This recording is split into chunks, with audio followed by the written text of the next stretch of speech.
Last class में fluorescence के लेकर हमने डिस्कस कर लिया था। तो आज का हमारा टॉपिक है फॉस्फोरेसेंस। देखो, फॉस्फोरेसेंस में हम बेसिकली क्या देखेंगे वो थोड़ा हमने जैबलोंस्की डायग्राम में भी डिस्कस किया था, तो उसी चीज़ को अब डिटेल्स में देखेंगे क्या क्या चीज़ हो रहा है। देखो, अगर यहाँ पर हम देख सकते हैं, हमने एस नॉट से एक इलेक्ट्रॉनिक स्टेट को डिफाइन किया है, that is singlet electronic state define कर रहा है। S1 is a higher electronic state, जो कि S1 है मतलब सिंगलेट है, सिंगलेट में हायर इलेक्ट्रॉनिक स्टेट है। वेरेस T1 क्या है, T1 है ट्रिपलेट इलेक्ट्रॉनिक स्टेट। ठीक है, तो अभी अगर एक मॉलिक्यूल हमारा ट्रांजिशन करता है तो कहाँ से करेगा, यहाँ से, इसका मतलब इस पॉइंट से ट्रांजिशन होगा, तो मॉलिक्यूल का ट्रांजिशन हम कंसिडर कर सकते हैं कि यहाँ से मॉलिक्यूल का ट्रांजिशन हो गया। ठीक है, मॉलिक्यूल अभी इस लेवल पे पहुँच गया। तो अभी ईच जो इलेक्ट्रॉनिक स्टेट है उनमें बहुत सारे वाइब्रेशनल एनर्जी लेवल्स है।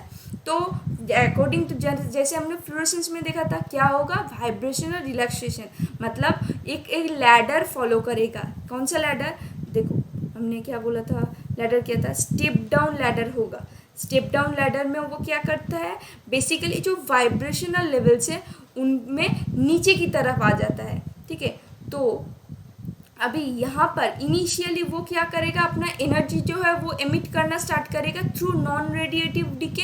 यहाँ से वो लोअर एनर्जी में आना चाहेगा। ठीक है, एक ऐसा पॉइंट आता है जिसको देखो, यहाँ पर एक ऐसा पॉइंट हमको मिला है जहाँ पर क्या हो रहा है, that is we can say that singlet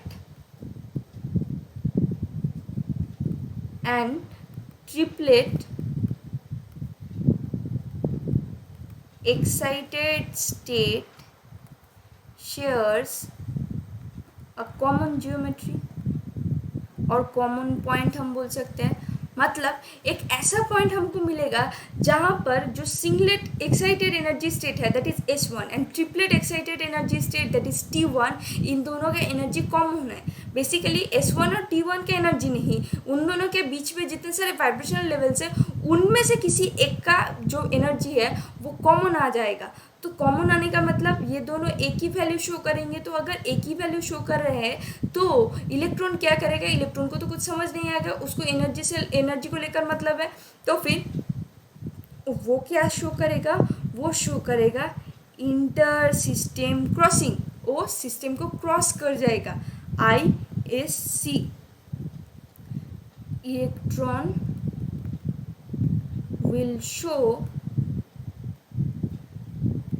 inter system crossing. ठीक है, इंटर सिस्टम क्रॉसिंग को हो गया।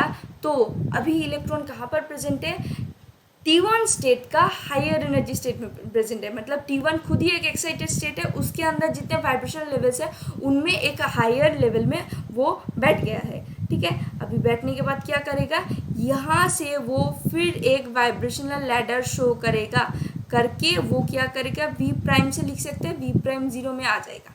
दैट मीन्स हम यहाँ पर भी बोल सकते हैं अभी ये सेम फॉलो कर रहा है, मतलब वो वाइब्रेशनल लैडर ही शो करेगा which is vibrational relaxation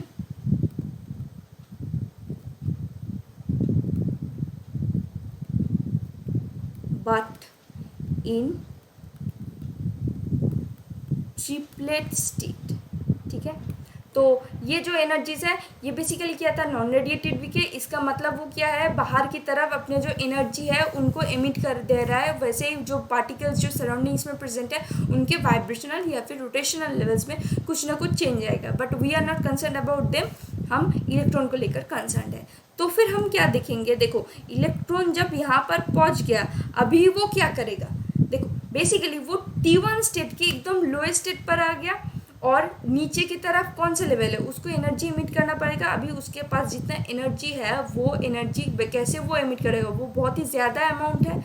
next thing is जो कि हमारा T1 to S0 ट्रांजिशन क्या है, फॉरबिडन है। क्या फॉरबिडन, स्पिन फॉरबिडन है। ठीक है, स्पिन फॉरबिडन है, बिकॉज वो T1 स्टेट में है, तो वो S0 स्टेट में कैसे जा सकता है? वो तो T1 से S0 तक, that means triplet to singlet is spin forbidden transition, ये हो ही नहीं पाएगा। मतलब ऐसा बोल सकते हो कि T1 के V'0 में आकर इलेक्ट्रॉन ट्रैप हो गया, वो क्या करेगा? इट इज़ बेसिकली ट्रैप्ड के, मतलब वहाँ से अकॉर्डिंगली वो इंटरसिस्टम क्रॉसिंग भी नहीं कर सकता, क्योंकि देखो हमने क्या पढ़ा था कि triplet states are more stable. तो अगर हम S1 और T1 को कंपेयर करें, दैट मीन्स जो एक्साइटेड स्टेट और first excited state in singlet level and triplet level को कंसिडर करते हैं, तो ट्रिपलेट लेवल का जो एनर्जी है वो लोअर में है, दैट मीन्स थोड़ा नीचे की तरफ है। अगर नीचे की तरफ होगा तो वो तो ट्रैप्ड है, मतलब इसके बाद आइदर वो जा सकता है T0, विच इज़ वो नहीं जाएगा, उसका पॉसिबिलिटी है, बट वो फ्लोरेसेंस नहीं शो करेगा। और वो कहाँ जा सकते हैं? और वो जा सकते हैं S0 में, ठीक है। तो बट वो क्या है? वो तो स्पिन फॉरबिडन है, लेकिन ये एकदम ही पॉसिबल नहीं है, ये नहीं हो सकता है, मतलब कुछ ना कुछ वो इधर उधर करेगा कि दैट इज़ वाई जो ट्रांजिशन है वो हो जाएगा। देयरफॉर वो रीज़न क्या है? Due to spin orbit coupling, due to spin orbit coupling, the transition from T1 to S0 is possible, ठीक है।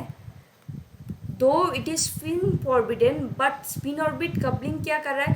जैसे ही इंटर सिस्टम क्रॉसिंग को कौन अलाउ करता है? ये स्पिन ऑर्बिट कपलिंग ही है जो अलाउ करता है, सेम एनर्जी एक वैल्यू शो हो जाता है। तो सिमिलरली यहाँ पर भी हम देख पाएंगे, जो ये V0 से V'0 में इलेक्ट्रॉन प्रेजेंट था T1 एक्साइटेड स्टेट में, वो क्या करेगा? वो यहाँ पर बैक करके आ जाएगा। तो अभी अगर इस चीज़ को हम बोल सकते हैं HνI, that means incident radiation हमने दिया था, तो जो एनर्जी इमिट हुआ है वो क्या है? Emitted energy is our Hν, मतलब यही प्रोसेस है जो कि फॉस्फोरेसेंस है, दैट इज जो T1 स्टेट से S0 स्टेट में आएगा, जो कि एक रेडिएटिव डिके होगा, उसको हम बोलते हैं फॉस्फोरेसेंस, ठीक है। तो फिर यहाँ पर हमने देख लिया फॉस्फोरेसेंस को। अभी phosphorescence is basically a time taking process,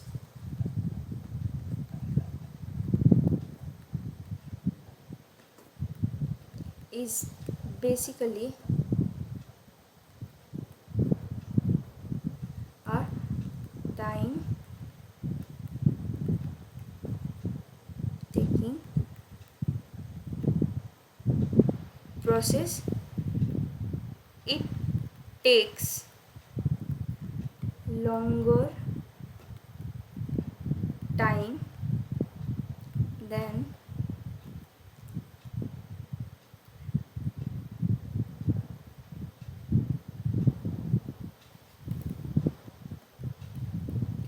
fluorescence जितना इंस्टेंटेनियस प्रोसेस था, क्योंकि वो सिंगलेट टू सिंगलेट ट्रांजिशन था, लेकिन यहाँ पर बेसिकली जो ट्रिपलेट सिंगलेट ट्रांजिशन है, तो दैट इज़ वाई ये थोड़ा टाइम टेकिंग प्रोसेस है, इन टेक्स इवन लॉन्गर टाइम। हम अगर कंपेरिजन में जाए तो ये ज़्यादा टाइम लेगा, फ्लोरेसेंस जितना टाइम लेगा उससे ज़्यादा टाइम लेगा फॉस्फोरेसेंस में। देन फ्लोरेसेंस, फर्स्ट पॉइंट हम ये बोल सकते हैं, if we stops the incident radiation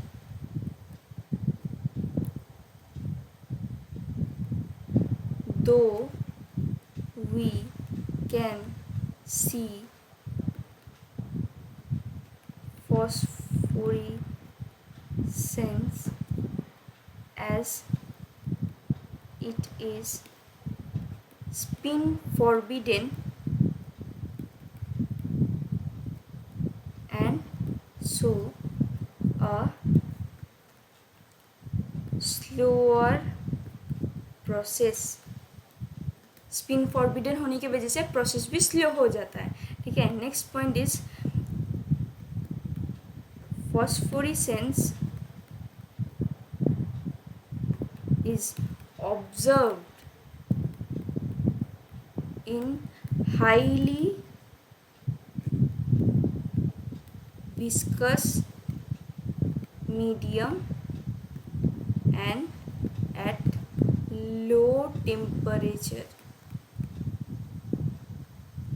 ठीक है, तो हमने देख लिया फॉस्फोरेसेंस के बारे में, डिटेल्स में डिस्कस कर लिया। क्या क्या बोला है यहाँ पे पॉइंट्स में, हमने बोला ये बहुत ही टाइम टेकिंग प्रोसेस है। टाइम टेकिंग क्यों? बेसिकली ये फ्लोरेसेंस से भी ज़्यादा टाइम लेता है, बिकॉज ये स्पिन फॉरबिडन प्रोसेस है। स्पिन फॉरबिडन प्रोसेस को हम स्लो प्रोसेस बोलते हैं। वेर इज देखो हम अगर इंसिडेंट रेडिएशन को देना स्टॉप कर देते हैं, ये स्लोअर प्रोसेस होने के कारण एक्चुअली क्या होता है, जो इलेक्ट्रॉन है वो इस जगह पर आकर थोड़ा सा रुक जाता है कि वो क्या करेगा। T1 में तो एक तो फर्स्टली वो इंटर सिस्टम क्रॉसिंग में आकर थोड़ा टाइम लेगा, बिकॉज उसका स्पिन का चेंज आ रहा है। ठीक है, वो पेयर्ड अप स्पिन से जाकर अनपेयर्ड हो रहा है। ठीक है, उसके जियोमेट्री का एक चेंज आएगा, उसी वहाँ पर थोड़ा टाइम जाएगा।